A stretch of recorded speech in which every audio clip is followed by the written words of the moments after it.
Bueno, continuamos. Estamos en el centellograma renal con DMCA o radiorenograma, que es más fácil de nombrar. DMCA significa ácido dimercapto succínico, que es lo que se marca con el TC99, que sirve para poder valorar al radiofármaco y ver su excreción, ¿sí? ¿Por qué? Porque es un radiofármaco, porque es medicina nuclear. Lo que estamos usando es una pequeña cantidad de material radiactivo que se le inyecta por vía endovenosa al niño, luego se lo recuesta en una cámara especial y se procesa esa información y se obtiene una imagen, ¿sí? Como es concentrada, filtrada y excretada por vía urinaria, se puede evaluar al riñón, ¿sí? Y se va a ir acumulando diferentes tejidos de diferentes formas. Lo podemos ver de dos formas. Eh, Esto pertenece a la medicina nuclear, no al diagnóstico por imágenes. Eh, en esta gamografía renal vemos ambos riñones, derecho e izquierdo, con una vista anterior y la vejiga, y aquí en una vista posterior ambos riñones, este sería el derecho y este el izquierdo, ¿sí?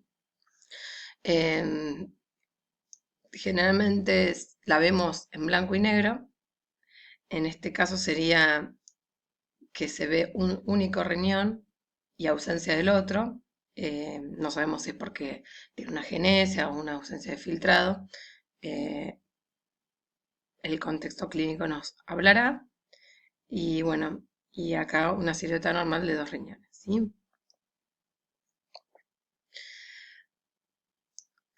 ¿Qué nos permite el renograma? Es tener una valoración de las cicatrices que pudieron formarse durante el daño que generó la infección urinaria alta. Como las lesiones en un periodo agudo, si yo le hago un radiorenograma, pueden ser varias y después que el cuerpo las corrige y las procese y no quede cicatriz, no debe realizarse inmediatamente. Generalmente se espera entre 4 a 6 meses para poder realizar este estudio, ¿sí? Digo porque a veces la ansiedad de la madre puede hacer que uno le dé la orden y inmediatamente lo haga, ¿sí? Entonces, a los 4 o 6 meses del episodio agudo. Acá tenemos la clasificación de las cicatrices renales según Goldreich, que es un ejemplo en el que vamos a ir viendo perdón, eh, la parte que no capta radiofármaco, porque si se capta o no capta, serían las cicatrices, ¿sí? Tenemos las tipo 1, no más de 2 áreas de cicatriz, tipo 2, más de 2 áreas de cicatriz con parénquima normal entre ellas, y acá hay una, y acá hay otra. Daño 3, tipo 3, es un daño generalizado de la totalidad, sin ver una nefropatía obstructiva, ¿sí? Ven que casi no hay captación. Y el tipo 4, estos son los dos riñones. ¿Ven? El riñón derecho muy reducido, con poco o ninguna captación de radiofármaco, menos del 10% de la función renal total. En cambio, el izquierdo funciona normal, ¿sí?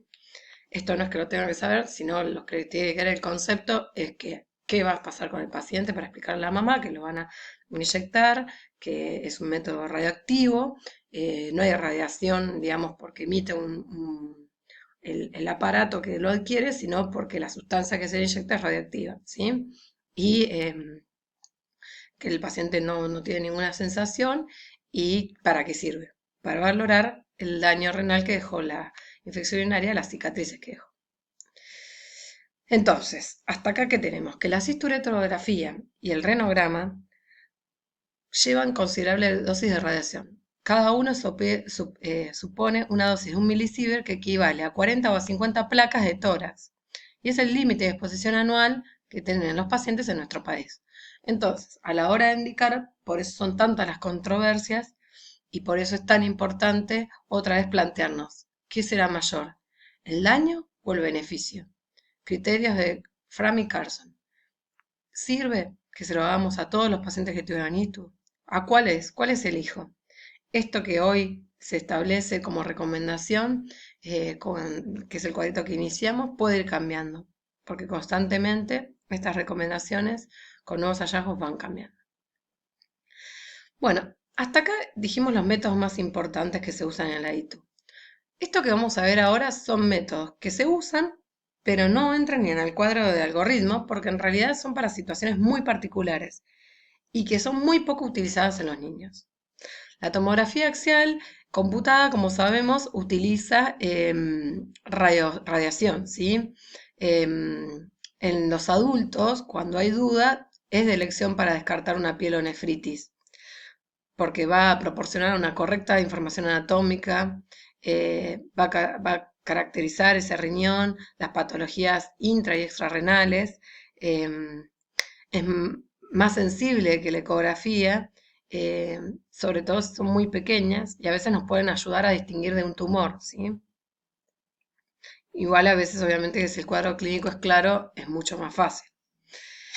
¿Qué debemos conocer básicamente de una tomografía en la cual la voy a utilizar para estudiar a la vía urinaria? Estos son cortes axiales de tomografía. Generalmente, inicialmente, se hace una fase sin contraste para poder ver, miren, esta es la columna lumbar y estos son los dos riñones a sus costados en un corte axial, mirando hacia adelante el ilio y medial.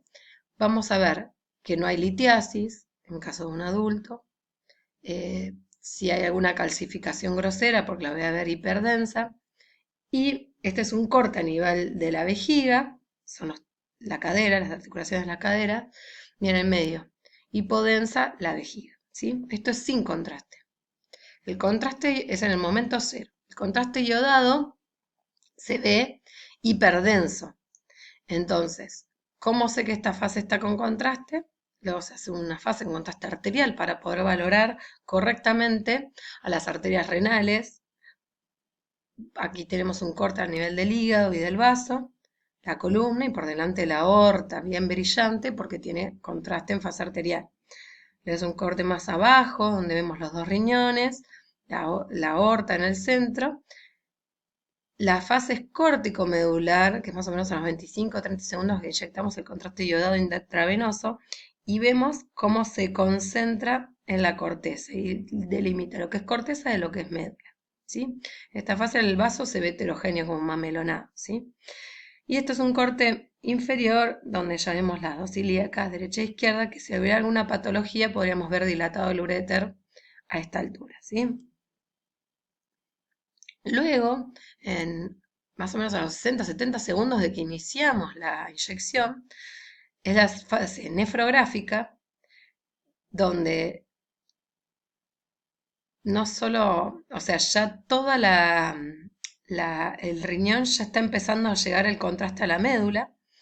Eh, este es un corte coronal, vemos la columna y a los dos costados de los riñones, en axial los dos riñones, y acá el eje pleno portal, ¿no? La porta, porque es el tiempo en que la porta se llena. Y por último, la excreción pielo-ureteral, que es a los 10, a veces es a los 5 minutos, pero a los 10 sería lo ideal, porque recién a los 10 minutos empieza a excretar por la pelvis el contraste iodado, que repetimos, se ve hiperdenso, perdón, blanco, ¿sí? Así que vemos a los dos riñones excretar. Esta es una reconstrucción 3D y este un corte coronal, en el cual vemos los cálices, la pelvis, el uréter y la excreción. Estas irregularidades en el tamaño tienen que ver con los espasmos normales que tiene el uréter, ¿sí? Y vemos acá cómo están llegando y a poco llenando la vejiga, ¿sí? Esta imagen rara que se forma en el 3D de la vejiga es por la concentración parcial de contraste que se está diluyendo junto con el líquido que había en la vejiga, que no era contraste, que era pis, ¿no? Orina. Bueno, esto lo que nos permite es ver bien la anatomía de las pelvis renales, ver si hay algún stop, alguna obstrucción, alguna malformación.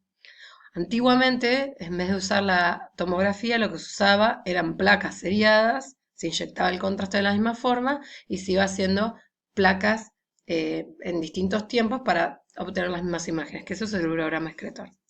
Desde ya que esto se usa mucho más en los adultos que en los niños. Recuerden que si no hay reflujo, uno en una cisturetrografía no va a ver todo el árbol urinario. En cambio, en un urograma excretor sí, porque estamos viendo no llenar la vejiga y que vuelva por el uréter hasta el riñón. Estamos yendo por sangre el contraste, filtrado por el riñón, excretado por los uréteres y que llega a la vejiga. Esta es otra reconstrucción 3D. Este es un corte axial. Miren este riñón normal y este riñón con una importante hidronefrosis grado 4, con tortuosidad del uréter, improntas caliciales, papilares, con pérdida de la forma. Bueno, y la resonancia tiene de bueno que no utiliza radiación. Podemos hacer un urograma con reconstrucción de resonancia con y sin contraste. De contraste utiliza el gadolínio, que es raro que tenga reacciones alérgicas. Es poco accesible, es de muy alto costo. Necesita anestesia para los niños porque es imposible que un niño se quede quieto tanto tiempo. La tomografía prácticamente también, pero capaz en edades intermedias puede realizarse sin anestesia. No es una somnolencia, es una anestesia en la cual requiere apneas, así que se intuba. Se usa para estudiar malformaciones, uropatías obstructivas, infecciones complicadas, neoplasias, enfermedades quísticas. Y a su vez estamos viendo también cómo está la columna y ayuda a ver anomalías anorrectales, o sea, todo lo que sería el vecindario de esta patología, que a veces en los síndromes es importante valorar todo en un mismo estudio. Acá tenemos un urograma sin contraste, son reconstrucciones coronales y sagitales. Acá vemos una hidronefrosis bilateral y todo este pegote acá, que podría ser un tumor, pero en este caso era una endometriosis severa, que ven cómo retrae y contrae a todo el tejido circundante al uréter, generando la hidronefrosis. Y acá tenemos una reconstrucción cuando se realiza con contraste endovenoso o con gadolínio, porque lo otro lo que utilizaba era la secuencia del mismo líquido que se sustrae y se puede ver, en cambio, que es muy fácil cuando hay patología severa. En cambio, la angioresonancia con reconstrucción con contraste endovenoso se hace lo mismo, se inyecta el gadolínio que se filtra por los riñones, se excreta y a su vez se le agrega se fuerza la diuresis con una droga que se le agrega que es la furosemida para poder dilatar más los uréteres y ver más la excreción renal todo en un mismo tiempo. Y luego se hacen secuencias que permiten obtener este gráfico tan claro de los sistemas caliciales del uréter y la vejiga, ¿sí? Una vista coronal. La resonancia, lo que tiene de bueno es que tiene una muy alta sensibilidad y especificidad para caracterizar los quistes y los tumores, ¿sí? Acá estamos viendo en un tiempo cero, a los 2 segundos, a los 3 y a los 4, cómo va captando de diferente forma el contraste. En este caso de arriba es una imagen quística y en esta imagen de abajo es una imagen que es un tumor, una neoplasia. La idea de acá es que se lleven que tanto la tomografía como la resonancia sirven para poder caracterizar este tipo de lesiones, pero a veces la resonancia termina de resolver alguna imagen dudosa. Bueno, entonces, ya llegamos al final de esta ruta. La ecografía en modo B y Power Doppler y el renograma son herramientas habituales del diagnóstico para procesos infecciosos nefrourológicos pediátricos más frecuentes.